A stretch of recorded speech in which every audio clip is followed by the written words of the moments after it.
Okay, you guys are here. We're here. I'm good to go. Sorry for the delay. Yeah, sorry. It's all my fault. No, you got here when I got here, I think, or you might be with me. Good morning, everyone. Morning. 5 seconds, all right, Mike? Yes, sir. We're good. All right. October is traditional allergy month in Craig's Fresno. So if you guys could come in a little closer and I don't yell quite as much. I think I came off a 5 Benadryl binger last night. So I just want my voice to last 6 blocks and then I don't need to use it the rest of the day. So this is obviously the northern end of the mall. So yeah, where's my phone? Too many pockets. Let's see. I took really good notes. So every 2 weeks we have a meeting with the general contractor, the city's construction manager, who did the tour a couple of months ago, Randall Morrison, and the business owners and property owners are all invited to stay updated on that. And so last Wednesday, a couple of days ago, 3 days ago, I took notes so I would actually be able to give you reasonably accurate information. Okay, so this block, everything is pretty much done except this corner. They're going to do the gutter this week. This is a combination high-speed rail project, but they're using the same contractor that's doing the mall. So there's been 3 parties that have to sign off on everything. High-speed rail does the design, the contractor responds to it, the city responds to it. So it takes a little bit more time. But just last Wednesday during our meeting, the final drawings for the signal light poles and where they'll be located and all of that just came in. So let's see. They have to tie in the water lines this week. Next is paving. The poles are coming after that. The sidewalk should be in less than a month. And stop signs will be here temporarily until all the lights installed. And then the street will be 2-way. So as part of high-speed rail turning that old Tuolumne Bridge into a new 2-way bridge, it makes Tuolumne Street all the way down to, I think, P, or where it kind of turns at the end, will all be a 2-way street. But the actual 2-way part probably won't be until spring, late spring next year. So this will still be 1-way for the next few months because they've got to do 9 intersections of new signal lights. So the street will be open in about a month, but the full conversion will be about May, June, July, somewhere in there. So the good thing for that, this is something that we wanted, is in downtowns, 2-way streets are much better for retail and are much safer streets because cars tend to zoom pretty quickly on 1-way streets. It's just a change in psychology. When you know cars are coming toward you, you slow down and pay more attention and you're more careful. So these retail shops over here on Warnors will have a much greater chance of being successful if there's slower moving traffic going both ways in front than there are people, especially when you have a 1-way street with a nice hill on it like that. We all turn into skateboarders or whatever and we zoom down that street, and most people never even saw the shops over here. If they did, they were already a block and a half past them by the time they reacted to it. So if you wonder why that side has struggled so much, that's been part of the problem. So we'll look forward to all of these changes happening here. Are these owners gone? You know?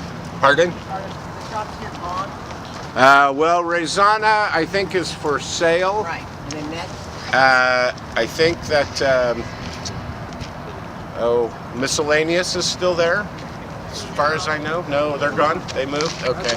And then Modern Family, or Modern Furniture, whatever it's called, he's never open anyway. He's a Fresno State professor and he just kind of uses it for his own private storage. But Root, that was next to Peeves, is actually moving over here where Fulton Cycle Works was. We might catch them moving some stuff today, and that'll be good for them. We'll see the construction just started on that block between Merced and Fresno, so by moving over here, they're kind of avoiding the worst part of the construction in front of their store. And they're getting a nice deal from Warnors, who attracted them over this way, so that's good for their business too. I mean, as this whole thing comes together, you would expect to find much more successful retail when you're not at the end of a dead-end cul-de-sac. You're now part of traffic going both ways, all directions. The corners actually should take off really well, so that's something to look forward to. Is there going to be a light right in front of the theater again? Yeah, there is, unfortunately. Again, the drawings just came on Wednesday, so I haven't seen them, but it is going to be signalized. It looks really good without having one. I wish we didn't have one, but you get some of your wishes and some of them you don't. Any other questions about this? So you can see how the bulb out. That was a good one. That was good. The bulb out. So bulb outs really serve a variety of purposes. One is that it narrows the distance that pedestrians have to cross a street, and so the more likely they are able to feel safe crossing, the more they cross, which means we're doing things more for pedestrians now, making a good pedestrian experience, which means more people on the sidewalk will be more patrons for the businesses, and that's kind of what gets everything going. And it naturally slows down traffic because you have these pinch points. So it's better both ways. Traffic calming and pedestrian access, pedestrian vibe, pedestrian whatever. For experience. Yes, experience. Thank you, Lori. That was very good. Craig, when are they starting on the Stanislaus Bridge? They will tear down the Stanislaus Bridge, the one just to the north of this Tuolumne Bridge, as soon as this one is open. So they're still using that one right now, so there's no reason to cut off the access. So. Gives people what you said. Yeah. So it'll be good. Do you use that one? Sometimes, yeah, that'll work. Craig? Yes. Like with these, call them bump outs or bulb outs? Yeah, bulb outs, yeah. And different things that are being used in this project. How many are used in other cities that you looked Bulb at? outs? Well, that and other types of things. Features that we're doing. This is really pretty much best practices for cities now, making the pedestrian experience better, doing traffic calming. We call it complete streets, which is a good example of what this is. So you're not getting rid of cars, but cars don't take over everything either. Pedestrians have their space, outdoor dining has its space. We'll have mid-block crossings that you'll see, so you don't have to walk, half a mile before you can cross the street. There'll be a lot of access points. And again, when people see people crossing the street a block ahead of them, they know they need to slow down and drive more carefully. So, yeah, if you look up the term complete streets, this is pretty much it, and it's really the best practice. Really of downtowns all over the United States at this point. Most of the downtowns you go to that have a main street development as opposed to like a public square development, this is the kind of thing you'll see. A few exceptions. And the bike path will continue? That's a good question. I'm not sure about that. I'm not positive, but I know they have to have access over the bridge, so it would be likely that they will. Well, here's something interesting too. There's going to be a local controversy, so I'll give you the inside on it. Right? Good. Everybody loves a good fight. So this is the Housing Authority parking lot right here, and then they're building back there. And behind where all those white cars are, is a parking lot cleverly called parking lot number 2. It is going to go up for auction or for a sole source sale by the former redevelopment agency.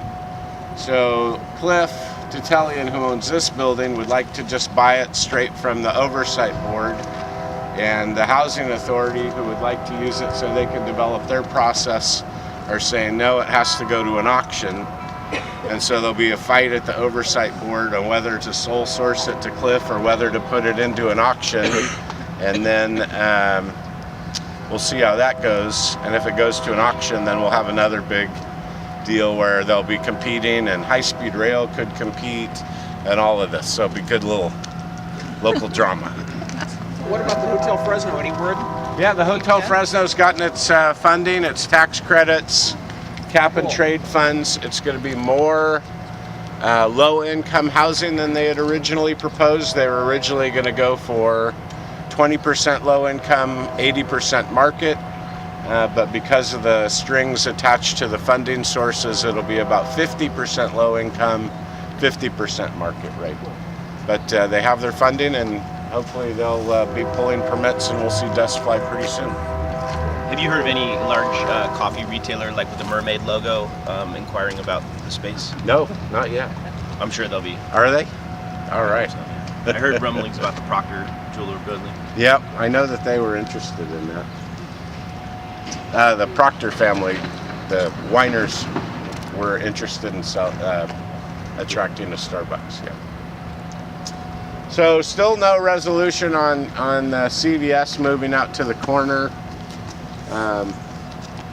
but hopefully that's something that will continue. Within the new downtown development code that passed 2 weeks, now buildings that are built along here will be facing the sidewalk just like the Warnors Theater is. We won't get these big parking lots right in the middle. This part of downtown will be able to go up to 15 stories. So hopefully we'll start filling in some of that space with some density. How's that? We still have the pedestrians prohibited sign. Still my favorite sign, although there's a close second I saw last week by the State Building across from City Hall. There's like a strip that separates the grass from the plants, and it's about this wide, and they put a sign there that says, "This is not a walkway." Awesome.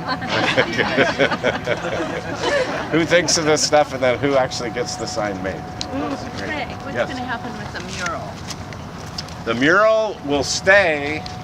The only problem would ever be if there's a development on that lot someday in the future, then it could be covered up. But so far the mural's there to stay. Downtown Fresno Partnership paid for that mural, and in cooperation with the Business Journal. All right, should we go back out? Any questions here? At this pace, we'll be done sometime tomorrow afternoon.